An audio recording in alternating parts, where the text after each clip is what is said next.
Yes, all students, a very good evening and I wholeheartedly welcome you all for Enlightened Educators.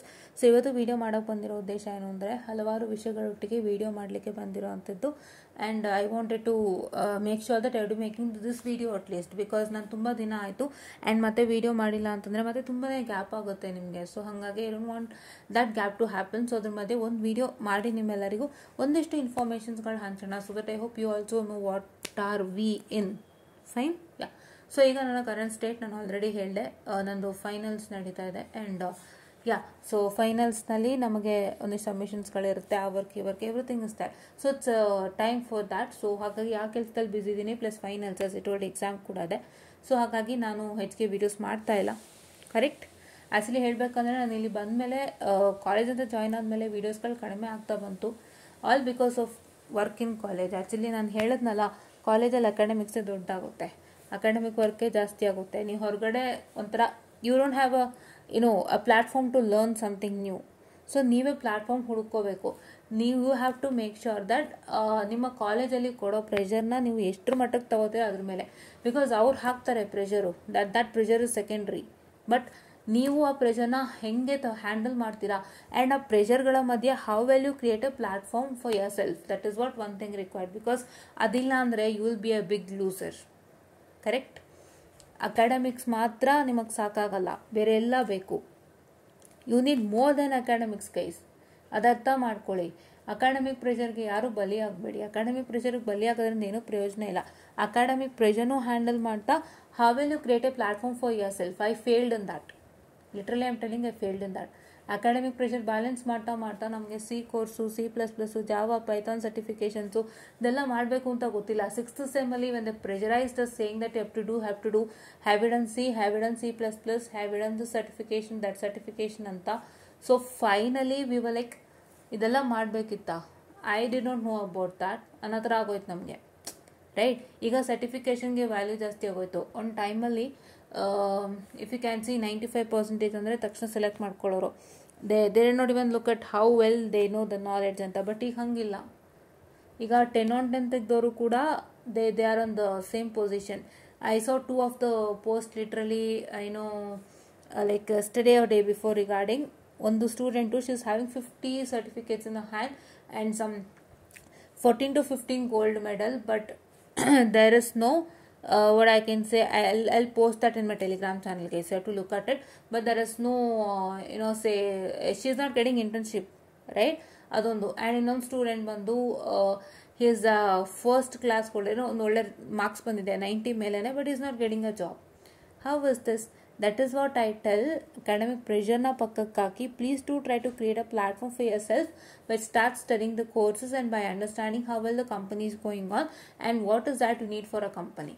And even ನೀವು company choose ಮಾಡಬೇಕಾದ್ರು ಈ ವಿಷಯ ಯಾಕೆ ಬಂತು ಅಂದರೆ because as I was speaking regarding my final, so ಹೀಗೆ ನಾನು ಮಾತಾಡಬೇಕು ಅನ್ನಿಸ್ತು. Because this is the right time to speak and this is the right time where you have to understand ಅಂತ ನಂಗೆ ಅನ್ನಿಸ್ತು. ಕರೆಕ್ಟ್. ಆ್ಯಂಡ್ ನೀವು ಕಂಪನಿ ಅಂತ ಬಂದಾಗ ಮೆನಿ ಪೀಪಲ್ ಹೆಂಗಿರುತ್ತೆ ಅಂದರೆ ಕೆಲವ್ರಿಗೆ ಇದೇ ಕಂಪ್ನಿ ಅಂತ ಚಾಯ್ಸ್ ಇರುತ್ತೆ. ಕೆಲವರು ಏನು ಮಾಡ್ತಾರಂದರೆ ಈ ಕಂಪ್ನಿ ಆ ಕಂಪ್ನಿ ಯಾವುದೋ ಒಂದು ಅಟೆಂಡ್ ಮಾಡೋಣ ಅಂತ ಅಟೆಂಡ್ ಮಾಡೋಕ್ಕೆ ಹೋಗ್ತೀರಾ. ದಯವಿಟ್ಟು ಆ ಕೆಲಸ ಮಾಡಬೇಡಿ. So you have to keep at least 4 company in your choice. ನಿಮ್ಮ ಚಾಯ್ಸಲ್ಲಿ 4 ಕಂಪ್ನಿ ಇಲ್ಲ ಅಂದರೆ ತುಂಬ ಪ್ರಾಬ್ಲಮ್ ಆಗುತ್ತೆ. ಬರೋದೆಲ್ಲ ಅಟೆಂಡ್ ಮಾಡೋದಲ್ಲ, you have to have a choice. You will get to know how is the companies ಅಲ್ವಾ, ಯಾವ ಕಂಪನೀಸ್ ಬರ್ತಾ ಇದೆ, ಎಷ್ಟು ಪ್ಯಾಕೇಜಿಗೆ ಬರ್ತಾ ಇದೆ, ಈ ಸಲ ಏನು ಆ್ಯಡ್ ಆಗುತ್ತೋ that secondary. Right. If any company is getting newly added that secondary. But first ಇರೋ ಕಂಪನೀಸ್ ಮತ್ತೆ ರಿಪೀಟ್ ಆಗುತ್ತಲ್ವ, ಅದರಲ್ಲಿ ಯಾವ್ದು ಚೆನ್ನಾಗಿದೆ, ಯಾವುದು ಒಳ್ಳೆ company, how well is the environment in the company and what are the benefits they providing to us, ಇದೆಲ್ಲ ತಿಳ್ಕೊಂಡು ನೀವು ಒಂದು 4 ಕಂಪ್ನಿ ನಿಮ್ಮ ತಲೆಯಲ್ಲಿ ಇಟ್ಕೊಳ್ಳೇಬೇಕು. ಅದ್ರ ಪ್ರಕಾರ ಅರ್ಥ ವರ್ಕ್ ಮಾಡಿ. ನೀವೆಲ್ಲ ಕಂಪ್ನಿಗೂ ವರ್ಕ್ ಮಾಡ್ತೀನಿ ಅಂದಾಗ every company is having some different taste ಅಲ್ವಾ, they do work on some different things. Correct. ಈಗ ಕೆಲವೊಂದು ಕಂಪನಿ ಇದೆ specifically work on Python background, Python ಒಂದು ಸಾಫ್ಟ್ವೇರ್ ಯೂಸ್ ಮಾಡ್ಕೊಂಡು ವರ್ಕ್ ಮಾಡ್ತಿರ್ತಾರೆ. ಕೆಲವರು ಎಲೆಕ್ಟ್ರಾನಿಕ್ಸ್ ಮೇಲೆ ವರ್ಕ್ ಮಾಡ್ತಿರ್ತಾರೆ, ಕೆಲವರು ಮ್ಯಾನೇಜ್ಮೆಂಟ್ MBA ಮೇಲೆ ವರ್ಕ್ ಮಾಡ್ತಿರ್ತಾರೆ. ಸೊ ಈ ಥರ many companies having the own sets of policies that they follow in the company and they have their own sets of design. ಅಂದರೆ ಅವರು ಒಂದು ಹೀಗೆ ಮಾಡಬೇಕಂತೇಳಿ ಮಾಡ್ತಿರ್ತಾರೆ. ಸೊ ಅದು ಆ ಟೈಮಲ್ಲಿ ಏನಾಗುತ್ತೆ ಅಂದರೆ you can even satisfy all the companies. ಎಲ್ಲ ಕಂಪನಿ ನೀಡ್ಸು ಅವ್ರ ವರ್ಕಿಂಗಿಂದ ಸ್ಯಾಟಿಸ್ಫೈ ಮಾಡೋಕ್ಕಾಗಲ್ಲ. So that is one thing you will fail in. So ಹಾಗಾಗಿ ಅಟ್ಲೀಸ್ಟ್ ಮಿನಿಮಮ್ 4 ಕಂಪನೀಸ್ನಾದರೂ ನೀವು ಗುರ್ತು ಹಾಕ್ಕೊಳ್ಳಿ, ಇಷ್ಟು ಚೆನ್ನಾಗಿದೆ, I can do in there ಅಂತ. ಆ ಕಂಪನಿದೆಲ್ಲ ಓದಿ ಅರ್ಥ ಮಾಡಿಕೊಂಡು ಅವ್ರ ಕಂಪ್ನಿ ಸ್ಯಾಟಿಸ್ಫೈ ಮಾಡಿ ನಿಮ್ಗೆ ಈಸಿಯಾಗಿ ಕೆಲಸ ಸಿಗುತ್ತೆ. ಎಲ್ಲ ಕಂಪ್ನಿ ಅಟೆಂಡ್ ಮಾಡ್ತಾ ಹೋದರೆ ಒಂದಲ್ಲ ಒಂದ್ರಲ್ಲಿ ಫೇಲ್ ಆಗೇ ಆಗ್ತೀರಾ. ಕರೆಕ್ಟ್? ನೀವು ಒಂದು ಕಂಪನಿಗಂತ ಸ್ಪೆಸಿಫಿಕ್ ಆಗಿ ಕಷ್ಟಪಟ್ಟು ಅದೇ ಕಂಪನಿ ಪ್ರೋಸೆಸ್ಸು, ಫಾಲೋಅಪ್ಸು, ಆ್ಯಂಡ್ ನಿಮಗೆ ಈಗ ಗೂಗಲಲ್ಲಿ ನೀವು ಬುಕ್ಸ್ ಹುಡುಕಿದ್ರೆ, if you check with books regarding what I can say, ಅಥವಾ ಗೂಗಲ್ ಅಂತೀನಿ ಸಾರಿ, ಅಮೆಝಾನ್ ಆ್ಯಂಡ್ ಫ್ಲಿಪ್ಕಾರ್ಟಲ್ಲಿ ನೀವು ಒಂದು ಕಂಪನಿದು ಬುಕ್ಸ್ ಹುಡುಕಿದ್ರೆ ಖಂಡಿತ ಸಿಗುತ್ತೆ. ನಾನು ಸುಮಾರು ಆ ಥರದ್ದು ನೋಡಿದ್ದೆ. ಕಂಪನಿ ಬುಕ್ಸ್ ಎಲ್ಲ ಸಿಗುತ್ತೆ, ಅದನ್ನು ತೊಗೊಂಡು ಮಾಡ್ಬೋದು ಅಲ್ವಾ. ಅವ್ರದ್ದೆಲ್ಲ ಕಂಪ್ಲೀಟ್ ಡೀಟೇಲ್ ಇರುತ್ತೆ, ಹೇಗೆ ವರ್ಕ್ ಮಾಡ್ತಾರೆ, ಏನು ಎತ್ತ ಅಂತ. So you to focus on one company, 1 ಅಥವಾ 2 ಕಂಪನಿನ ಪ್ರಾಪರಾಗಿ ಫೋಕಸ್ ಮಾಡಿ ನೀವು ಚೆನ್ನಾಗಿ ಪ್ರಾಕ್ಟೀಸ್ ಮಾಡಿದ್ರೆ ಆ ಕಂಪ್ನಿ ನೀವು ಖಂಡಿತ ನಿಮ್ದಾಗತ್ತೆ. ನೀವು 3-4 ಕಂಪನಿ ಎಲ್ಲ ಕಂಪ್ನಿಗೂ ಸುಮ್ಮನೆ ನುಗ್ತೀನಿ ನಾನು ಅಟೆಂಡ್ ಮಾಡ್ತೀನಿ ಅಂದರೆ ಒಂದಲ್ಲ ಒಂದು ಜಾಗದಲ್ಲಿ ಫೇಲ್ ಆಗ್ತೀರಾ. ಆಪ್ಟಿಟ್ಯೂಡ್ ಪಾಸ್ ಮಾಡ್ಬೋದು, ಬಟ್ ಕೋಡಿಂಗು, ಇಂಟರ್ವ್ಯೂ ಸೆಕ್ಷನು ಹೆಚ್ಚಾದು ಅಲ್ಲೆಲ್ಲ ನಿಮ್ಗೆ ಪ್ರಾಬ್ಲಮ್ ಆಗ್ಬೋದು. ಸೊ ಆ ಕೆಲಸ ಮಾಡ್ಕೊಳಕ್ಕೆ ಹೋಗಬೇಡಿ. ನೀವು ಹಂಗೂ ಅಟೆಂಡ್ ಮಾಡ್ತಿದ್ದೀರಾ ಅಂದರೆ ನೀವು ಎಲ್ಲ ಕಂಪ್ನಿ ಅಟೆಂಡ್ ಮಾಡೋದ್ರಲ್ಲಿ what is that thing in common ಅಂತ ನೋಡ್ಕೊಳ್ಳಿ. ಇಲ್ವಾ, ನೀವು ಯಾವ್ದಾದ್ರು ಕಂಪ್ನಿ ಅಟೆಂಡ್ ಮಾಡ್ತಿದ್ದೀರಾ ಅಂದರೆ just get a guidance from the senior who attended and got placed. ಅವ್ರು ಹೇಳ್ಕೊಡೋಷ್ಟನ್ನಾರು ಫಾಲೋ ಮಾಡ್ಬೋದು, that also you can do. So ಇದಿಷ್ಟು ಮ್ಯಾಟರು. ಸೊ ನಾನು ಹಾಗೆ ಬರ್ತಾ ಇದನ್ನು ಮಾತಾಡಿದೆ ಬಿಕಾಸ್ ಇದು ಒಳ್ಳೆ ಟೈಮ್ ಗೈಸ್. 4th ಸೆಮ್ ಮಕ್ಳಿಗಂತೂ right time, and 2nd sem ಮಕ್ಳಿಗಂತೂ it's a very right time to start with the basics. Correct? ನಿಮ್ಗೆ ರೈಟ್ ಟೈಮ್ ಇದೆ, ಯೂಸ್ ಮಾಡ್ಕೊಳ್ಳಿ. ನಿಮ್ಮ ಅಕಾಡೆಮಿಕ್ ಪ್ರೆಷರ್ ಸ್ಟ್ರೆಸ್ನ ಪಕ್ಕಕ್ಕಿಟ್ಟು, ಅಂದರೆ ಅದನ್ನು ಸೀರಿಯಸ್ ಆಗಿ ತೊಗೊಳ್ಳಿ. ಬಟ್ ಅದನ್ನು ಇವಾಗ ನೀವೆಲ್ಲೋ ಈಗ ನೂಲು ಸಿಕ್ಕಾಕೊಂಡಿರುತ್ತೆ, ಲೈಕ್ ದಾರ ಎಲ್ಲ ಸಿಕ್ಕಾಕೊಂಡಿರುತ್ತೆ, ಗಂಟಾಗ್ಬಿಟ್ಟಿರುತ್ತೆ ಫುಲ್ಲು. ಆ ಗಂಟನ್ನು ನೀವು ಈಸಿಯಾಗಿ ಬಿಡಿಸ್ಕೊಂಡು ಅದೇ ಗಂಟಿನ ಮಧ್ಯದಲ್ಲಿ ನೀವೆಲ್ಲ ಕೋರ್ಸಸ್ನು ಕಲಿತಾ ಮಾಡ್ತಾ ನಿಮ್ಮ ನಾಲೆಜ್ನು ನೀವು ಅಪ್ಗ್ರೇಡ್ ಮಾಡ್ಕೊಳ್ಳೋಂಥದ್ದು ಕೆಲಸ ಮಾಡಿ. ಅದು ನಾವು ಮಾಡಿದೆ. ನಾನು ಇಂಜಿನಿಯರಿಂಗಲ್ಲಿ ಅದೊಂದು ಲಾಸ್ ಮಾಡಿಕೊಂಡೆ. ಆ ಕೆಲಸ ನೀವು ಮಾಡಬೇಡ್ರಿ. ಅದಕ್ಕೆ ನಾನು ಇಷ್ಟೆಲ್ಲ ಕಷ್ಟಪಟ್ಟು ನನ್ನ ಎಕ್ಸ್ಪೀರಿಯನ್ಸ್ನ ನಿಮಗೆ ದಾರಿ ಎರಿತಾ ನೀವು ಇದಕ್ಕೆ ಬಲಿಯಾಗದಂತೆ ಈಸಿಯಾಗಿ ಕೆಲಸ ಮಾಡ್ಕೊಳ್ಳಿ ಅಂತ. ಎಲ್ಲರೂ ಅಕಾಡೆಮಿಕ್ ಪ್ರೆಷರ್ಗೆ ಬಲಿಯಾಗೋರೇ ಇದ್ದಾರೆ ತುಂಬ ಜನ. ಎಷ್ಟೋ ಜನ ಸೂಸೈಡ್ ಅಟೆಂಪ್ಟ್ ತನಕ ಹೋಗಿದ್ದಾರೆ. ಅದು ಹೇಳ್ಬಾರ್ದು, ಬಟ್ ಆ ಕೆಲಸ ಮಾಡಬೇಡಿ ಆಯಿತಾ. ಇದನ್ನು ಮಾಡಿ, ಓಕೆ. ಅಕಾಡೆಮಿಕ್ ಪ್ರೆಷರ್ನ, ಸ್ಟ್ರೆಸ್ನ ಎಲ್ಲನೂ ಒಂದು ಸ್ವಲ್ಪ ಪಕ್ಕಕ್ಕಿಟ್ಟು ಅದನ್ನ ಹೆಂಗೆ ಈಸಿಯಾಗಿ ನಾನು ಹ್ಯಾಂಡಲ್ ಮಾಡಬೇಕು ಅಂತ ಯೋಚನೆ ಮಾಡೋದ್ರ ಮುಖಾಂತರ ನಿಮ್ಮ ನಾಲೆಡ್ಜ್ನ ನೀವು ಗೇನ್ ಮಾಡ್ಕೊಳ್ಳಿ, ಓಕೆನಾ. ಈ ಪ್ರೋಸೆಸ್ ನಾನು ಸ್ಟಾರ್ಟ್ ಮಾಡ್ತೀನಿ ಬೇಗ, ಎಲ್ಲ ಒಳ್ಳೆಯದಾಗುತ್ತೆ. And so coming on to next thing. So ಇವಾಗ ನಾನು ಹೇಳಿದಂತೆ ಒಂದು ಯೂಟ್ಯೂಬ್ ಚಾನಲ್ ಮಾಡಿದ್ದೆ ಅಂತ ಹೇಳಿದೆ, ಯಾವುದೋ ವಿಷಯವಾಗಿ ಆ್ಯಪ್ಟಿಟ್ಯೂಡಿಗೆ. ಆ ಚಾನಲ್ನ ಡಿಲೀಟ್ ಮಾಡಿದೆ ಬಿಕಾಸ್ ನಂಗನ್ನಿಸ್ತು, ನಾನು ಅವತ್ತೇ ಹೇಳಿದೆ 2 ಯೂಟ್ಯೂಬ್ ಚಾನಲ್ ಮೇಂಟೈನ್ ಮಾಡೋದು ತುಂಬ ಕಷ್ಟ ಇದೆ. ಬಿಕಾಸ್ ಅಲ್ಲೂ ಕಾಮೆಂಟ್ಸ್ ನೋಡಬೇಕು, ಇಲ್ಲೂ ನೋಡಬೇಕು, ಅಲ್ಲೂ ಡೌಟ್ಸ್ ಇತ್ತು ಅಂದರೆ ಕ್ಲಿಯರ್ ಮಾಡಬೇಕು. ಅದ್ರ ಬದಲು ಇಲ್ಲಿ ಲಾಟ್ಸ್ ಆಫ್ ಸಬ್ಸ್ಕ್ರೈಬರ್ಸ್ ಇರೋದ್ರಿಂದ ಎಲ್ಲನೂ ಇಲ್ಲಿ ಬ್ಯಾಲೆನ್ಸ್ ಮಾಡೋಣ ಅಂತ ಹೇಳ್ಬಿಟ್ಟು ನಾನು ಒಂದು ಐಡಿಯಾನ ಮಾಡಿದೆ. ಸೊ ಇಲ್ಲಿ ನಂಗೆ ಒಳ್ಳೆ ರೆಸ್ಪಾನ್ಸ್ ಬರ್ತಿದೆ. ಇನ್ನು ವೀಡಿಯೋಸ್ ಹಾಕ್ತೀನಿ, ಈಗಲ್ಲ, ನನ್ನ ಫೈನಲ್ಸ್ ಎಲ್ಲ ಕಂಪ್ಲೀಟ್ ಆಗಲಿ. ಫೈನ್. ಆ್ಯಂಡ್ ಇನ್ನೊಂದು 3ನೇ ವಿಷಯ ಬಂದುಬಿಟ್ಟು ಒಂದು ಫೇಲ್ಯೂರ್ ಏನಂತ ಹೇಳಿದ್ರೆ, ಈಗ ರಿವ್ಯಾಲ್ಯೂಯೇಷನ್ ರಿಸಲ್ಟ್ಸ್ ಬಂದಿದೆ. ಸೊ ರಿವ್ಯಾಲ್ಯೂಯೇಷನ್ ರಿಸಲ್ಟ್ಸ್ ಬಂದಿರೋದ್ರಿಂದ ತುಂಬ ಜನ ಫೇಲ್ ಆಗಿದ್ದೀರಾ, ಬೇಜಾರು ಮಾಡ್ಕೊಂಡಿರ್ತೀರಾ, ನನಗೆ ಫೇಲ್ ಆಗೋಯ್ತು, ಪ್ರಾಬ್ಲಮ್ ಆಯಿತು ಅಂತ. V2 ಸಿಸ್ಟಮ್ ನಿಮಗೆ ಗೊತ್ತೇ ಇದೆ, ಈ ಥರ ತುಂಬ ನಡೀತಾ ಇರುತ್ತೆ. ಎಷ್ಟೋ ಜನ ನ್ಯಾಯಯುತವಾಗಿ ಬಂದವ್ರಿಗೆ ಕಣ್ಣೆದುರಿಗೆ ಅನ್ಯಾಯ ಆಗಿರೋದು ನಾನು ನೋಡಿದ್ದೀನಿ. And I also experience the same. Correct ಅಲ್ವಾ? ನಾವು ನ್ಯಾಯಶ್ರಮ ನಾವು ಹಾಕಿರ್ತೀವಿ, ಅದು ನಮಗೆ ಗೊತ್ತು. ಬಟ್ ಅವರು ಅದನ್ನು ಕೊಡದೆ ಇದು ಮಾಡಿದಾಗ ಎಷ್ಟು ಬೇಜಾರಾಗುತ್ತೆ ಅಂತ ಗೊತ್ತು. ಸೊ ಈಗ ಬೇಜಾರು ಮಾಡ್ಕೊಳ್ಳೋಕ್ಕೂ ಟೈಮ್ ಅಲ್ಲ, ನೀವು ಯಾರು ಅಂತ ಎಲ್ಲರಿಗೂ ಗೊತ್ತಿದೆ ಅಲ್ವಾ. ಸೊ ಹಾಗಾಗಿ ಎಲ್ಲನೂ ಮರೆತು ಮತ್ತೆ ನೀಟಾಗಿ ಓದೋದಕ್ಕೆ ಸ್ಟಾರ್ಟ್ ಮಾಡಿ. ಒಂದು ಏನು ಮಾಡ್ತೀರಾ ಅಂದರೆ, ಸ್ಕೀಮ್ ಆಫ್ ವ್ಯಾಲ್ಯೂಯೇಷನ್ನ ತಲುಪಿಸ್ತಾ ಇದೆ VTU, ಅದನ್ನು ಯೂಟಿಲೈಸ್ ಮಾಡ್ಕೋತಾ ಇಲ್ಲ ಯಾರೂ.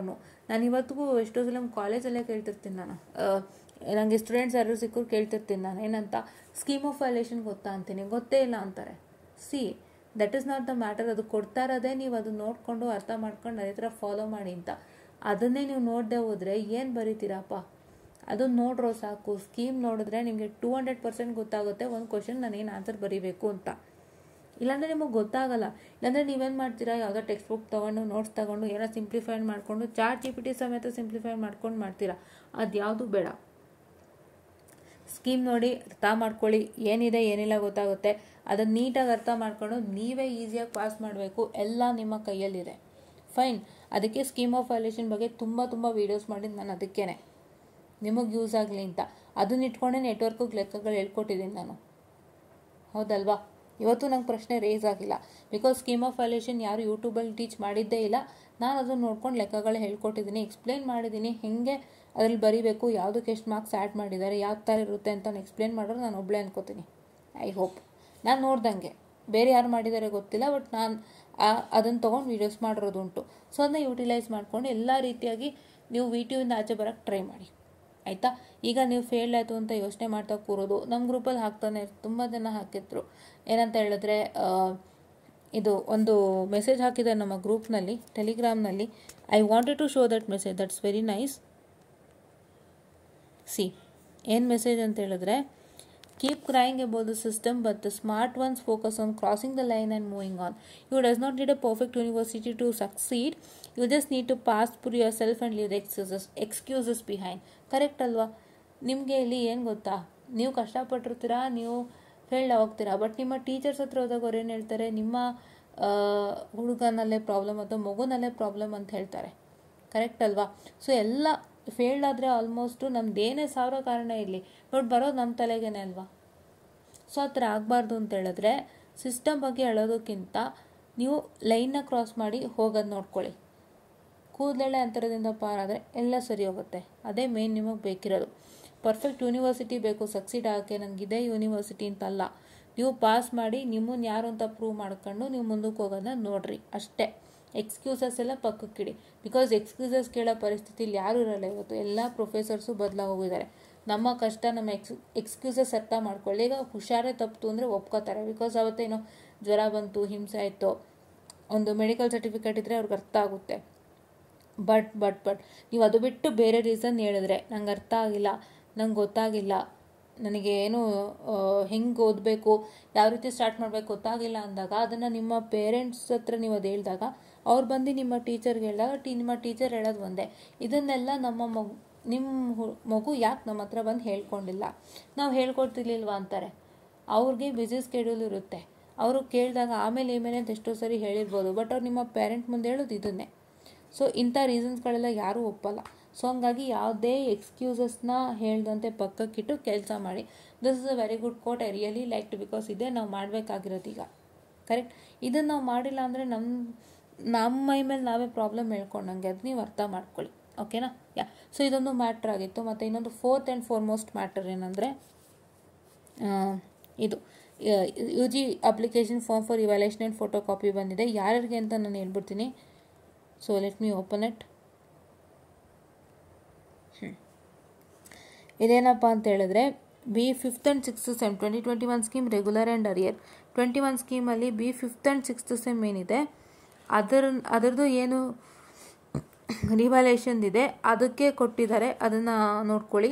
And B architecture 1 to 8 sem. And updated UG results announced after the last revaluation notification. ಅಂದರೆ ಲಾಸ್ಟ್ ರಿವ್ಯಾಲ್ಯೂಯೇಷನ್ ನೋಟಿಫಿಕೇಶನ್ ಆದಮೇಲೆ ಯಾವುದಾದ್ರೂ UG ರಿಸಲ್ಟ್ಸ್ ಅಪ್ಡೇಟ್ ಆಗಿತ್ತು ಅಂತಂದರೆ, ಈಗ ರಿವ್ಯಾಲ್ಯೂಯೇಷನ್ ನೋಟಿಫಿಕೇಶನ್ ಬಿಟ್ಟಿದ್ದಾರೆ, ತಕ್ಷಣ UG ರಿಸಲ್ಟ್ ಅಪ್ಡೇಟ್ ಆಯಿತು ಅಂತಂದರೆ, ಅಂದರೆ ನಿಮಗೆ ನೋಟಿಫಿಕೇಶನ್ ಕಂಪ್ಲೀಟ್ ಆದಮೇಲೆ, ಅದಕ್ಕೂ ಮುಂಚೆ ಅಲ್ಲ. ಬಿಕಾಸ್ ಇವತ್ತು ನೋಟಿಫಿಕೇಶನ್ ಬಿಟ್ಟಿತ್ತು, ನಾಳೆಗೆ ಅಪ್ಡೇಟ್ ಆಯಿತು ಅಂದರೆ ನಿಮ್ಗೆ ಇನ್ನೊಂದು ಚಾನ್ಸ್ ಇರುತ್ತೆ ರಿವ್ಯಾಲ್ಯೂಯೇಷನ್ಗೆ ಹಾಕೋಕ್ಕೇನೋ ಮೋಸ್ಟ್ಲಿ. ಬಟ್ ನಿಮಗೆ ರಿವ್ಯಾಲ್ಯೂಯೇಷನ್ ಡೇಟು ಕಂಪ್ಲೀಟ್ ಆಗಿದ್ದು, ಅದಾದಮೇಲೆ ಅಪ್ಡೇಟ್ ಯಾವ್ದಾದ್ರು ಬಂದಿತ್ತು ರಿಸಲ್ಟು ಅಂದರೆ ಅದಕ್ಕೆ ಹಾಕ್ಬೋದು. ಫೈನ್. ಯಾವಾಗ ಸ್ಟಾರ್ಟ್ ಆಗುತ್ತೆ? 28/4/2025 to 29/4/2025. ಒಂದೇ ದಿನ ಕೊಟ್ಟಿರೋದು, ದಯವಿಟ್ಟು ಯೂಟಿಲೈಸ್ ಮಾಡ್ಕೊಳ್ಳಿ. ಅಂದರೆ ಜಸ್ಟ್ ಒನ್ ಡೇ. ಇವಾಗ 28 ಒಂದಿನ, 29 ಒಂದಿನ ಮಾತ್ರ ಕೊಟ್ಟಿರೋದು, ದಯವಿಟ್ಟು ಯೂಟಿಲೈಸ್ ಮಾಡ್ಕೊಳ್ಳಿ. ಬಿಕಾಸ್ ನೀವು ಆದಷ್ಟು ಯೂಟಿಲೈಸ್ ಮಾಡ್ಕೊಂಡಷ್ಟು ಒಳ್ಳೆಯದು. ಎಷ್ಟೋ ಸಲ ಸರ್ವರ್ ಡೌನ್ ಆಗಿ VTU ಕಡೆಯಿಂದನೇ ಏನು ರೆಸ್ಟ್ರಿಕ್ಷನ್ ಹಾಕಿರಲ್ಲ, ಅವ್ರು ಹೇಳ್ಬಿಡ್ತಾರೆ ಇಂಥ ದಿನ ಓಪನ್ ಆಗುತ್ತೆ ಅಂತ, ಆವತ್ತು ಓಪನ್ ಆಗಿ ನೋಡಿಕೊಂಡು ಅಪ್ಲೈ ಮಾಡ್ಬೋದು. ಬಟ್ ಇಲ್ಲಿ ನಿಮಗೆ ಕಮ್ಮಿ ಟೈಮ್ ಇರೋದ್ರಿಂದ ನೀವೇ ಹೋಗಿ ಬೆಂದು ಕೇಳಿ ಮಾಡಿಸ್ಕೋಬೇಕಾಗತ್ತೆ ರಿವ್ಯಾಲ್ಯೂಯೇಷನ್ಗೆ. ಆಯಿತಾ?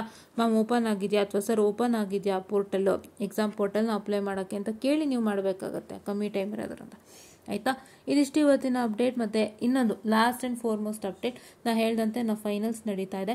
ಸೊ ಹಂಗಾಗಿ ನಾನು ಯಾವುದೇ ರೀತಿಯಾಗಿ ನಿಮಗೆ ಪ್ರಾಬ್ಲಮ್ ಮಾಡಬಾರ್ದು ಅಂತೇಳಿ ನಾನೊಂದು ವೀಡಿಯೋನ ಮಾಡಿದೆ. ಬಿಕಾಸ್ ಈ ಒಂದು ವೀಡಿಯೋ ಮುಖಾಂತರ ಅಟ್ಲೀಸ್ಟ್ ಇಷ್ಟು ಗೊತ್ತಾಗಲಿ ಏನಾಗ್ತಿದೆ ಅಂತ. ಬಿಕಾಸ್ ಇಷ್ಟು ಗ್ಯಾಪ್ ಆಗಿಬಿಟ್ರೆ ತುಂಬ ಕಷ್ಟ ಆಗುತ್ತೆ. ಓಕೆನಾ? ಆವಾಗ ಇದರಲ್ಲಿ ಮ್ಯಾಮ್ ಏನು ಮಾಡ್ತಾನೆ ಇಲ್ಲ ಅಂತ ಸ್ಟೂಡೆಂಟ್ಸ್ ಹೋಗೋರು ಇದ್ದಾರೆ. ಸೊ ನನಗೆ 1.58 ಇದು 7 ಆಗಿದೆ, 1.57 ಆಗಿದೆ. ನೀವು ಇಲ್ಲಿ ಗಮನ ಇಟ್ಟು ನೋಡ್ತಾ ಇರ್ಬೋದು, 1.57K ಆಗಿದೆ.